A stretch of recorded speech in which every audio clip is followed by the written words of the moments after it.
Here's a stat that might surprise you. 70% of startups that raise Series A funding still fail.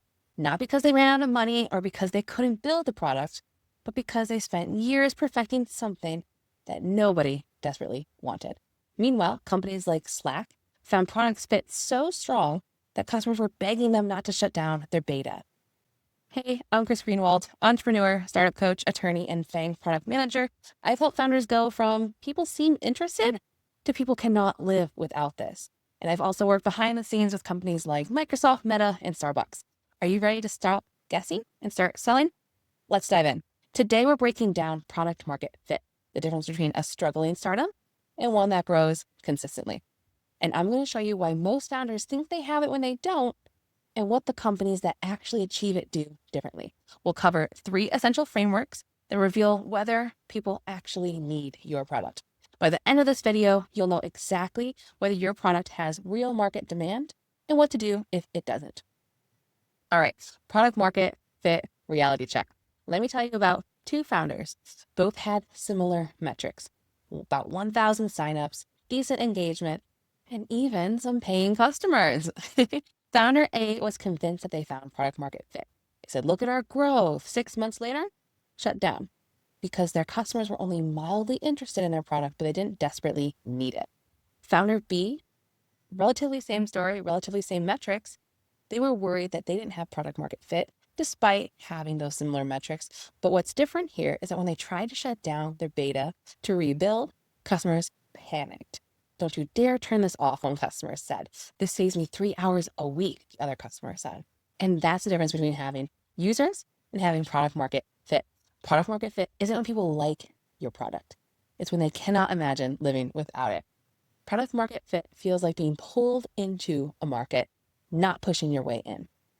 You can sense when product market fit isn't happening. Customers aren't getting clear value, word of mouth isn't spreading, and usage is growing pretty slowly. But when you do have it, everything changes. Customers start selling your product for you. Usage grows without paid marketing, and you can start running towards demand instead of trying to chase it. All right, method 1, this is a 5-question customer interview. Here's a framework that reveals what customers actually need. Most founders will ask, do you like our product? This is the complete wrong question. Here are the 5 questions that actually matter. Question number 1, how are you solving this problem today?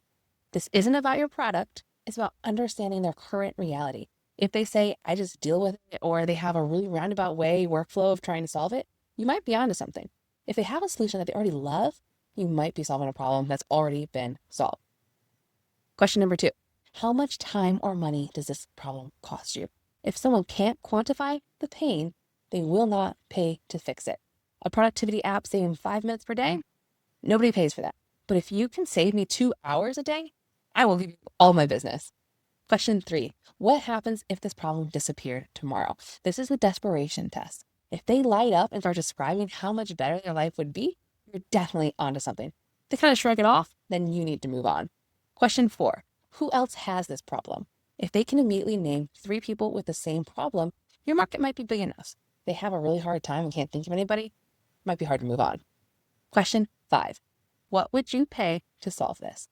Ask this last after they have already described how painful the problem is, and do not suggest a price. Let them tell you. The first number is usually what they would actually pay. The key here is don't interview friends or random people online. Interview people who currently have the problem that you are trying to solve. A bonus tip, if you end every interview by asking, do you know 2 to 3 other people who have the same problem who might want to talk with me? That's how you'll really begin to grow and get all that user feedback. All right, let's move into our second method. Build your true customer profile. Most founders think that their ideal customer is just demographic. A small business owner range 25 to 50. That is not enough. Your ideal customer is defined by mindset, pain level, and urgency. Let's say we have 2 founders and they're both targeting busy professionals. Founder A defined their customer as marketing managers, 50 to 200 person companies. Founder B defined their customer as marketing managers who lie awake at night, worried about missing something important, or who check their phones at 11 p.m. to make sure that no campaigns have been broken, or have been burned by a major failure in the last 6 months. Guess who will find a better product market? So here's that framework: pain, urgency, authority. Pain level. How desperately do they need this solved? Scale of 1 to 10. If you have 8s and above, you have a great problem. Urgency. How quickly do they need it to be solved? Some customers do not convert. This week, today, now those customers do. Authority. Do they actually have authority to buy your solution? A lot of the time, the person with the pain isn't always the person with the budget. This can be difficult. After 10 customer interviews, write down the exact words your customers use to describe their problem. Not your words, their words. This will become your customer profile. One client discovered that all of their best customers use the phrase, I'm drowning in. I'm drowning in emails, I'm drowning in requests, I'm drowning in data.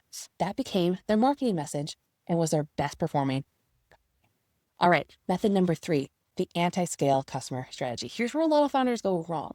They try to find customers at scale before they understand who their customers actually are. Companies that achieve product market fit do something that seems counterintuitive.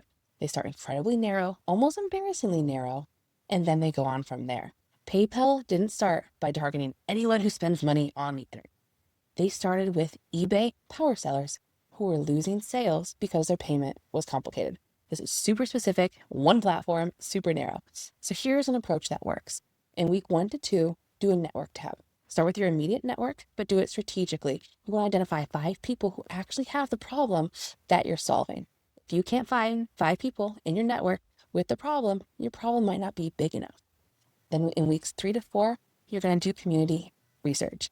Find where your ideal customers hang out, not to sell, but to listen and learn. So you're going to join Facebook groups, look at Reddit threads, get on Quora, follow their conversations, and then participate in those discussions.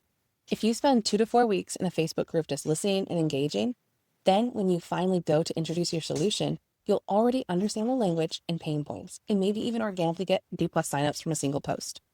Then in weeks 5 to 8, direct outreach. Now you can reach out directly, but here's the key. You're still not selling. You're interviewing. I'm building something to help with specific problem. Could I get 15 minutes of your time to understand how you currently handle this? And then end every conversation with, this has been so helpful. Do you know anyone else who deals with the same problem who might want to speak with me? Use this approach and you'll get 20+ interviews in the first couple of weeks. And by the end, you will understand this problem better than anyone else in the market. All right. Product market fit isn't a destination, it's a feeling. It's a feeling of being pulled into the market instead of pushing your way in. So stop counting signups and start measuring desperation. Stop building features and start solving problems. Stop talking to everyone and start obsessing over someone. So your homework here is to pick 5 people who have the problem that you're solving for and schedule a 30-minute interview with them this week. Use the 5-question framework we just went through, and I'm confident that you will learn something that changes your product. So now, what's the one thing about your customers that surprised you the most? Drop it in the comments. I read every single one, and I often share specific advice. And if this changed how you think about finding customer fit, hit that like button. Remember, it's better to be loved by 100 customers than liked by 10,000. So please stop trying to please everyone and start obsessing over someone. I'll catch you in the next one.